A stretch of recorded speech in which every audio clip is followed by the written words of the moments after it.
Tim, how's the field goal kicking coming along? Had a good day today. And it's really been funny that I think it's been every other day. I think Chris Pinto has improved in every area of kicking from spring to fall. He had off-season surgery, and it really has helped his plant leg, and he's really kicking the ball better, punting the ball better, and his field goals are much, much better than they were last spring.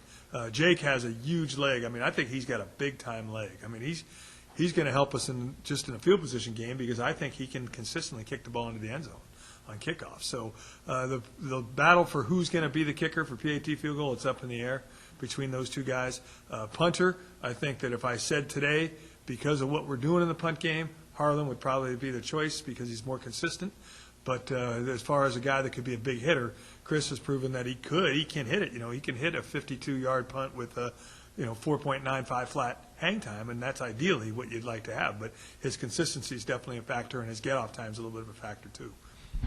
Coming out of spring ball, you guys, or particularly you, were really high on Jordan Yoakum. Maybe to where he really opened your eyes and you saw some things you didn't expect. Does that still apply? Is that with him? Yeah, and I think it's pretty high. He hasn't taken a snap yet since he hurt his shoulder in the second day of practice, and he could, but we're not going to risk it. We're going to allow it to get to be 100% better before he takes any more snaps. I think we're very pleased with what he can do. We know what he can do, and I think it's helped Jake out. I think Jake Romanelli's playing much better behind him as it is right now because he's getting a lot of the first reps, and that's going to help Jake because you're going to need both those guys at some point in time. So, yeah, Jordan Yoakum is one of our better football players on our team. How's Jared Houston looking for you as far as playing time if it's not starting? You know, I think that those guys, here's what we're telling them. You got to be able to block and you got to be able to catch the football.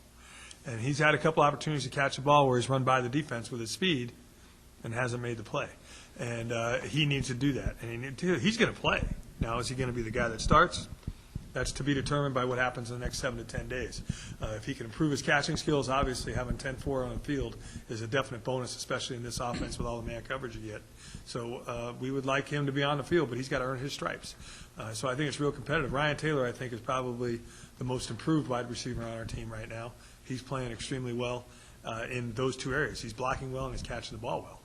And I think that DJ is probably going to be everything we thought he was, and maybe a little bit more, to be honest with you. But we'll have to wait and see how that eligibility thing works out for those first 2 weeks before we throw him into that deal. But he'll definitely be out there at some point in time. Mike Anderson, extremely consistent, great blocker, catches everything thrown to him, good player. But, you know, those guys are at certain point in times are going to have to be guys that can make some big plays for you, not just first downs and great blocks. They're going to have the opportunity they'll have the opportunity to make some plays, and they need to make them. And I think some of those guys have that ability and need to take advantage of it.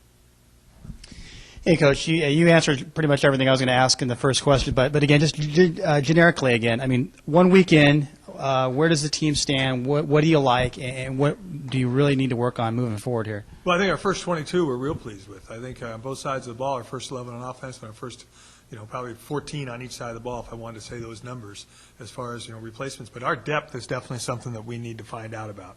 We need to find out exactly how deep we are at certain positions and what guys can do or can't do. Are they ready to play college football at this particular point in time, or are we going to have to mix or match some things? I mean, I think there'll be some times when you'll see 3 safeties in the game because we think safety's a definite strength of our team, and we think one of them can play down the hill a little bit and kind of play like a quasi-outside linebacker.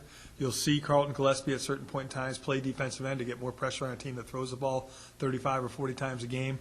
So you'll see some of those things in order to get our best 11 players versus what an offense does on the field. But I think after that, the biggest questions on the offensive side of the ball, I think, is where we are as backups on the offensive line. And on the defensive side of the ball, I think where we are as far as backups on the defensive line and at linebacker.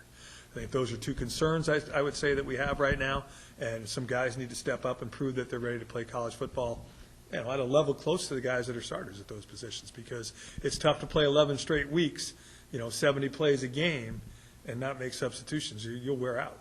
So depth to me is really the thing we're going to need to find, and we need to find in the next 7 to 10 days. And the first game is, the 12th of September. It's a little later than pretty much everyone. You guys itching to get that game sooner than later? Is it tough knowing that you guys get such a late start this season? Good news, we'll be undefeated after September 5th, so that's the good news. The other news about it is I think you get behind the 8 ball a little bit to start the season, but it can maybe make up a little difference as the season gets going because you get that week back where teams are playing X amount of times in a row. So, I mean, it's a catch-22 type of a question. I think our guys will be extremely hungry to get out there and play in game one. I think Sacramento State will have a week more practice and a game under their belt, and that's probably an advantage to them, but that's just the way it is. And I think our players are looking forward to a game, but we're not ready to play a game right now anyway, so it's better that we still have about 21 practices before we play. Thanks.